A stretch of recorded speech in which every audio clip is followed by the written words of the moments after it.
రెండు పదాలు two words first word at least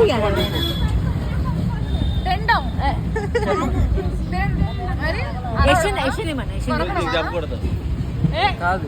ఏం చెప్తారు? నువ్వు నోరు మూసే వాడు మూసుకొని చెప్తున్నాడు.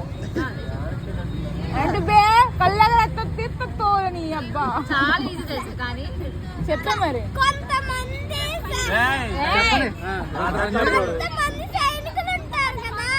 ఉంటారు ఆర్మీలో ఉంటారు.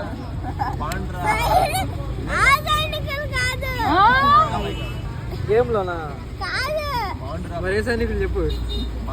ఆ సైనికుల సినిమా పేరు ఏంటో చెప్పు, మర్చిపోయి ఉంటాయి. రాజుగారి దగ్గర కొట్టు ఏమంటారా ఇంగ్లీష్ లో? సోల్జర్స్ అయ్యా మిక్చర్ తినే వాళ్ళం. ఏం చెప్పారు? రాజు. ఓకే సినిమా పేరు రాజా. నేను ఒకటి చెప్పా రాజు అంట. రాజు గారి వీర ప్రేమ గారు. అరే రాజా